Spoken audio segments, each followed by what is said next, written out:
वैसे खाला, बेशर्मी की भी ना एक हद होती है। देख रही हो इस गुदड़ी में से कब से मैं कपड़े अलग कर रही हूँ, मगर मजा ले तो मेरी मदद कर दो। लेकिन नहीं, पता नहीं क्या इस थैले में घुसी कारून का खजाना ढूंढ रही हो तुम। अरे मुन्नी, जब बेरोजगारी हर तरफ से मुंह चिढ़ा रही हो ना, तो इंसान को हर तरफ नोट ही नजर आते हैं। कमबख्त फिराडी है बाबा के चक्कर में मैंने तो अपनी जमा पूंजी गंवा दी। मुझसे पूछो ना, सब कुछ लुटाकर कैसा सबर करके बैठी हूँ। कोई और होता ना तो ऐसा पुलिस से खिंचवाती, ऐसा पुलिस से खिंचवाती, लग पता जाता इन लोगों को।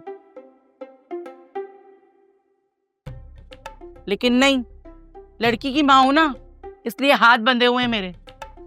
एक काम वैसे तुमने बहुत अच्छा किया शम्मो को वापस लाने का।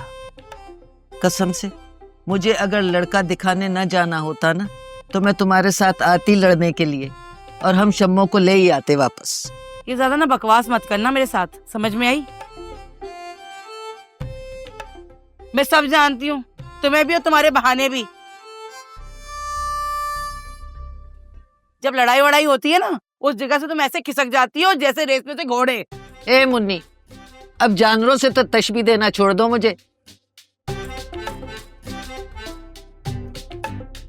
अपनी तारीफ अपने पास रहने दो।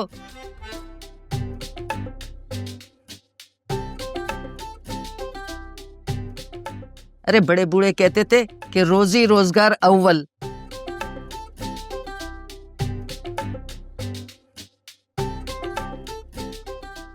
देखो, लड़का दिखाने गई थी तो मुझे पैसे मिलने थे ना, तुम्हारे साथ लड़ने जाती तो मुझे क्या मिलना था? खाक।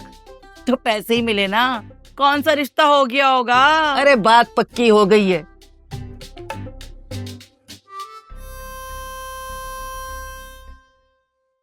बस अब तो मैं ये सोच रही हूँ कि आए हाय शादी में मैं क्या पहन के जाऊंगी, कपड़े ही नहीं है मेरे पास। तो कहाँ गए? कहाँ गए? अरे अब क्या पूछ रही हो? वो कमबख्त है ना शीरी मेरी बहू, उसकी अम्मा से मेरी मुंह मारी हो गई।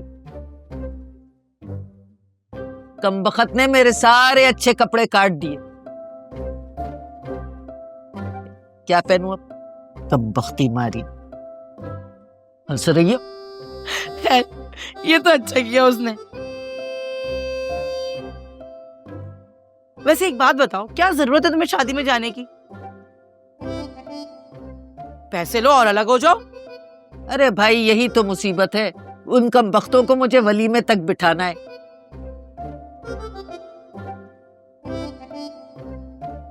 वो क्या कहते हैं श्योरिटी के तौर पे।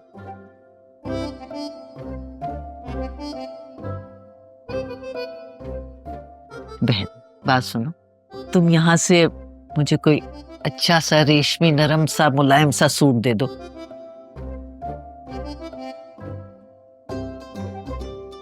कसम से मैं वक्त पे वापस कर दूं। आय है, सटिया गई हो क्या? मैं कहाँ से दे दूं?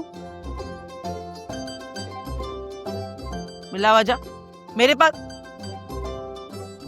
ऐसा करती हूँ, अपने सारे हल्के रंग के कपड़े ना इससे देकर जान छुड़ा लेती हूँ, खुद मैं गहरे रंग के कपड़े बना लूंगी। अच्छा रुको रुको, मैं देखती हूँ।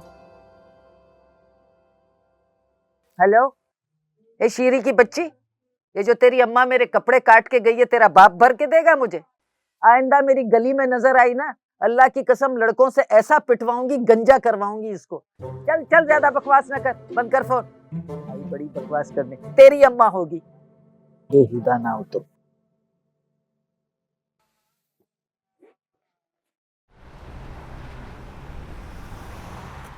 तुम एक काम करो, तुम भाई तुम हम दोनों को मार दो, एक ही बार ये किस्सा खत्म करो। कुछ छुरी चाकू लो और हमारे दिल में ऐसे घुसा दो। और किस किस के सामने बेइज्जत कराओगे अम्मा को? रोहेल,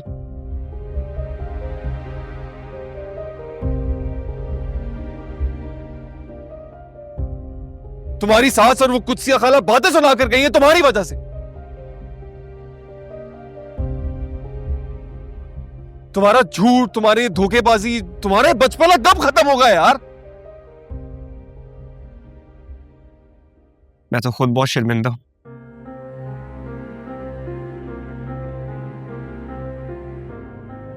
मैंने वाकई अम्मा के साथ बहुत ज्यादती की।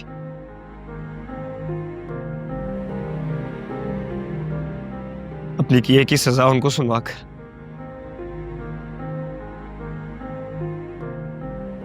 मैं तो खुद अपने आप से शर्मिंदा हूं रोहित,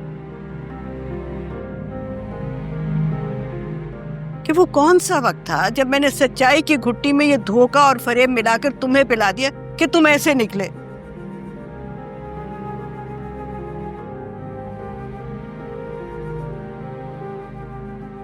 अम्मा आखिरी बार माफ कर दे, आइंदा नहीं करूंगा। तुम्हारी तो हर बार आखिरी बार होती है। अम्मा मैं वादा कर रहा हूं कि मैं मुन्नी खाला की एक एक पाई लौटा दूंगा, बस आप नाराज मत हो। सिर्फ तुम नहीं, बॉबी भी लुटाएगा।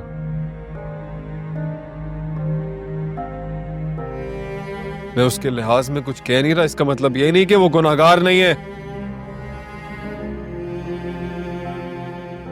और वो बॉबी, मेरा तो ख्याल था वो तुम्हारे साथ होगा, तुम्हारा बड़ा भाई बनकर तुम्हें कुछ समझाएगा, मगर वो तो तुम्हारे रंग में रंगा गया। नहीं नहीं अम्मा, बॉबी भाई की कोई गलती नहीं है।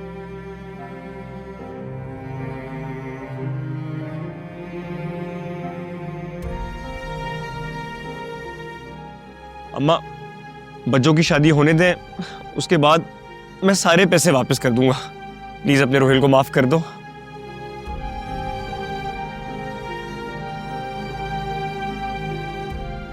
बेहतर भी यही होगा तुम्हारे लिए। और रोहिल, ये आखिरी वार्निंग है मेरे भाई। इसके बाद अगर कुछ भी ऐसा हुआ ना, कुछ भी, खुद धक्के दे के बाहर निकालूंगा इस घर से। भूल जाना इस घर को।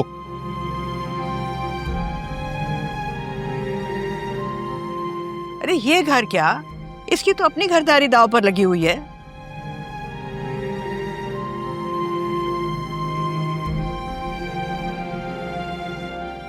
मेरे वादे पर मुन्नी शम्मू को यहाँ छोड़ के गई है, और इसने तो ये भी नहीं सोचा कि जब ये बात खुलेगी तो उस बेचारी शम्मू का क्या होगा, उस पर क्या गुजरेगी।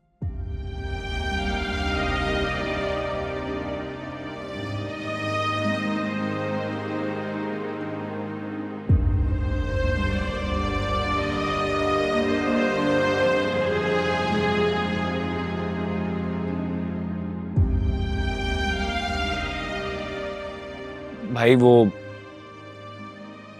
अम्मा से माफी। बेशरम।